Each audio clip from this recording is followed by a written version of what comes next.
ನಿನ್ನೆ ಸಂಭವಿಸಿದಂತಹ ವಿಮಾನ ದುರಂತದಲ್ಲಿ ಗುಜರಾತ್ನ ಮಾಜಿ ಸಿಎಂ ರೂಪಾನಿ ಅವರು ಸಾವನ್ನಪ್ಪಿದ್ರು. ಮಾಜಿ ಸಿಎಂ ವಿಜಯ್ ರೂಪಾನಿ ಅವರ ನಿವಾಸಕ್ಕೆ ಪ್ರಧಾನಿ ನರೇಂದ್ರ ಮೋದಿ ಅವರು ಭೇಟಿ ಕೊಟ್ಟಿದ್ದಾರೆ. ಪ್ರಧಾನಿ ನರೇಂದ್ರ ಮೋದಿ ಅವರು ಅವರ ನಿವಾಸಕ್ಕೆ ಭೇಟಿ ಕೊಟ್ಟು ಮಾತುಕತೆ ನಡೆಸಿದ್ದಾರೆ. ಗುಜರಾತ್ನ ಗಾಂಧಿನಗರದಲ್ಲಿ ಇರುವಂತಹ ಮಾಜಿ ಸಿಎಂ ರೂಪಾನಿ ಅವರ ನಿವಾಸಕ್ಕೆ ಅವರು ಭೇಟಿ ಕೊಟ್ಟಿದ್ದಾರೆ. ಮಾಜಿ ಸಿಎಂ ವಿಜಯ್ ರೂಪಾನಿ ಅವರ ಕುಟುಂಬಸ್ಥರಿಗೆ ಪ್ರಧಾನಿ ನರೇಂದ್ರ ಮೋದಿ ಅವರು ಸಾಂತ್ವನ ಹೇಳಿದ್ದಾರೆ. ಕುಟುಂಬಸ್ಥರಿಗೆ ಸಾಂತ್ವನ ಹೇಳಿ ಪ್ರಧಾನಿ ನರೇಂದ್ರ ಮೋದಿ ಅವರು ಧೈರ್ಯ ತುಂಬಿದ್ದಾರೆ. ಒಂದು ಭಾರಿ ದುರಂತ ಸಂಭವಿಸಿ ಹೋಯಿತು. ಈ ದುರಂತದಲ್ಲಿ ಗುಜರಾತ್ನ ಮಾಜಿ ಸಿಎಂ ವಿಜಯ್ ರೂಪಾನಿ ಅವರು ಕೂಡ ಪ್ರಯಾಣ ಮಾಡ್ತಾ ಇದ್ರು. ಈ ದುರಂತದಲ್ಲಿ ಅವರು ಕೂಡ ಸಾವನ್ನಪ್ಪಿದ್ದಾರೆ. ಬೋಯಿಂಗ್ ವಿಮಾನದಲ್ಲಿ ಪ್ರಯಾಣ ಮಾಡ್ತಾ ಇದ್ದಂತಹ ವಿಜಯ್ ರೂಪಾನಿ ಅವರು ಕೂಡ ಸಾವನ್ನಪ್ಪಿದ್ರು. ಈಗಾಗಲೇ ಅವರ ಮೃತದೇಹ ಪತ್ತೆ ಹಚ್ಚಿ ಅವರ ಕುಟುಂಬಸ್ಥರಿಗೆ ಈಗಾಗಲೇ ಹಸ್ತಾಂತರ ಕೂಡ ಮಾಡಲಾಗಿದೆ. ವಿಜಯ್ ರೂಪಾನಿ ಅವರ ಕುಟುಂಬಸ್ಥರನ್ನ ಪ್ರಧಾನಿ ಮೋದಿ ಅವರು ಭೇಟಿ ಮಾಡಿ ಅವರ ಜೊತೆಯಲ್ಲಿ ಮಾತುಕತೆ ನಡೆಸಿದ್ರು. ಅದೇ ರೀತಿಯಾಗಿ ಅವರೊಂದಿಗೆ ಮಾತುಕತೆ ನಡೆಸಿದಂತಹ ಪ್ರಧಾನಿ ನರೇಂದ್ರ ಮೋದಿ ಅವರು ಕುಟುಂಬಸ್ಥರಿಗೆ ಸಾಂತ್ವನ ಹೇಳಿ ಧೈರ್ಯ ತುಂಬುವಂತಹ ಕೆಲಸವನ್ನು ಕೂಡ ಮಾಡಿದ್ರು. ಇನ್ನು ಮತ್ತೊಂದು ದೃಶ್ಯಾವಳಿಯಲ್ಲಿ ನೋಡ್ತಾ ಇದ್ದೀರಿ, ಗುಜರಾತ್ನ ಮಾಜಿ ಸಿಎಂ ವಿಜಯ್ ರೂಪಾನಿ ಅವರು ಆ ಒಂದು ಫ್ಲೈಟ್ನಲ್ಲಿ ಪ್ರಯಾಣ ಮಾಡ್ತಾ ಇರುವಂತಹ ಸಂದರ್ಭದಲ್ಲಿ ಎದುರುಗಡೆ ಸೀಟ್ನಲ್ಲಿ ಕುಳಿತಿರುವಂತಹ ಓರ್ವ ಮಹಿಳೆ ಒಂದು ಸೆಲ್ಫಿ ಕ್ಲಿಕ್ಕಿಸ್ಕೊಂಡಿದ್ರು. ಮಾಜಿ ಸಿಎಂ ಅವರು ನಮ್ಮ ಜೊತೆಗೆ ಪ್ರಯಾಣ ಮಾಡ್ತಾ ಇದ್ದಾರೆ ಫ್ಲೈಟ್ನಲ್ಲಿ ಅಂತ ತುಂಬ ಖುಷಿಯಿಂದ ಅವರು ಆ ಒಂದು ಫೋಟೋ ಕ್ಲಿಕ್ಕಿಸ್ಕೊಂಡಿದ್ರು. ಆದರೆ ಅದು ಅವರ ಕೊನೆಯ ಒಂದು ಸೆಲ್ಫಿ ಫೋಟೋ ಆಗಿತ್ತು. ಇದರ ಜೊತೆಗೆ ಮಾಜಿ ಸಿಎಂ ವಿಜಯ್ ರೂಪಾನಿ ಅವರ ಜೊತೆಗೆ ಅವರ ಅಭಿಮಾನಿಯೊಬ್ಬರು ಕ್ಲಿಕ್ಕಿಸ್ಕೊಂಡಂತಹ ಕೊನೆಯ ಫೋಟೋ. ಇದೀಗ ಆ ಓರ್ವ ಅಭಿಮಾನಿ ಕೂಡ ಇಲ್ಲ.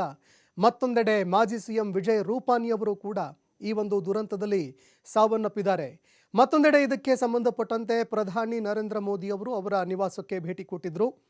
ವಿಜಯ್ ರೂಪಾನಿ ಅವರ ನಿವಾಸಕ್ಕೆ ಭೇಟಿ ಕೊಟ್ಟು ಅವರ ಕುಟುಂಬಸ್ಥರನ್ನ ಮಾತನಾಡಿಸಿದ್ರು, ಧೈರ್ಯ ತುಂಬಿದ್ದಾರೆ, ಸಂತಾಪ ಹೇಳಿದ್ದಾರೆ. ಇದರ ಜೊತೆಗೆ ಮತ್ತೊಂದೆಡೆ ಈ ಸಂಪೂರ್ಣ ಒಂದು ಅವಘಡ ಏನು ಸಂಭವಿಸ್ತು ಇದಕ್ಕೆ ಸಂಬಂಧಪಟ್ಟಂತೆ ಈಗಾಗಲೇ ತನಿಖೆ ಕೂಡ ನಡೀತಾ ಇದೆ. ಹೀಗಾಗಿ ಅವಘಡಕ್ಕೆ ಕಾರಣ ಏನಾಯಿತು ಅನ್ನುವಂಥದ್ದು ಈಗ ಎಲ್ಲರನ್ನ ಕಾಡ್ತಾ ಇರುವಂತಹ ಪ್ರಶ್ನೆ.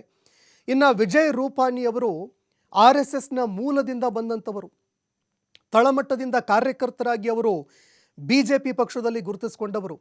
ತಳಮಟ್ಟದಿಂದ ಗುರುತಿಸಿಕೊಂಡಂತಹ ವ್ಯಕ್ತಿ ಕೊನೆಯಲ್ಲಿ ಗುಜರಾತ್ಗೆ CM ಕೂಡ ಆಗ್ತಾರೆ. ಮಾಜಿ ಈ ಹಿಂದೆ ಸಚಿವರು ಕೂಡ ಆಗಿದ್ದರು. CM ಆಗೋದಕ್ಕಿಂತ ಮುಂಚೆ ಅವರು ಸಚಿವರು ಕೂಡ ಆಗಿದ್ದರು. ಯಾವಾಗ ಪ್ರಧಾನಿ ನರೇಂದ್ರ ಮೋದಿ ಅವರು ಗುಜರಾತ್ನ ಒಂದು ರಾಜ್ಯ ರಾಜಕಾರಣದಿಂದ ರಾಷ್ಟ್ರ ರಾಜಕಾರಣಕ್ಕೆ ಬರ್ತಾರೆ, ಅದಾದ ನಂತರ ಪ್ರಧಾನಿ ನರೇಂದ್ರ ಮೋದಿ ಅವರು ಪ್ರಧಾನಿ ಆಗ್ತಾರೆ. CM ಆಗಿದ್ದಂತಹ ಅವರು ಪ್ರಧಾನಿ ಆಗ್ತಾರೆ. ಪ್ರಧಾನಿ ಆದ ಬಳಿಕ ಆ ಸ್ಥಾನಕ್ಕೆ ಸೂಕ್ತ ವ್ಯಕ್ತಿ ಯಾರು ಅನ್ನುವಂಥ ಒಂದು ಪ್ರಶ್ನೆ ಕೂಡ ಬರುತ್ತೆ. ಯಾಕಂದರೆ ಸಾಕಷ್ಟು ವರ್ಷಗಳವರೆಗೆ, ಸರಿಸುಮಾರು 25-30 ವರ್ಷಗಳವರೆಗೆ ಪ್ರಧಾನಿ ನರೇಂದ್ರ ಮೋದಿಯವರು ಗುಜರಾತ್ನ ರಾಜಕಾರಣ ಏನಿತ್ತು ಅದರ ಒಂದು ಅಗ್ರ ಸ್ಥಾನದಲ್ಲಿ ಇದ್ದವರು. ಅದಾದ ಬಳಿಕ ಯಾರಾದರೂ ಪ್ರಧಾನಿ ನರೇಂದ್ರ ಮೋದಿಯವರು ಯಾವಾಗ ಅವರು ಗುಜರಾತ್ನ CM ಆಗಿದ್ದರು ಆ ಸಂದರ್ಭದಲ್ಲಿ ಎಷ್ಟು ಹೆಸರು ಮಾಡಿದ್ರು ಅಷ್ಟೇ ಹೆಸರು ಮಾಡಿದಂತಹ ಒಂದು ರಾಜಕಾರಣಿಗಳ ಸಾಲಿನಲ್ಲಿ ವಿಜಯ್ ರೂಪಾನಿ ಅವರು ಕೂಡ ಬರ್ತಾರೆ.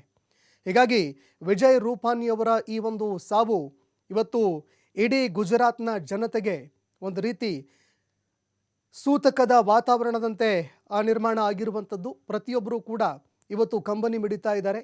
265 ಜನರನ್ನು ಕಳೆದುಕೊಂಡಿರುವಂತಹ ಭಾರತ ಇವತ್ತು ಮಮ್ಮಲ ಮರಗ್ತಾ ಇದೆ.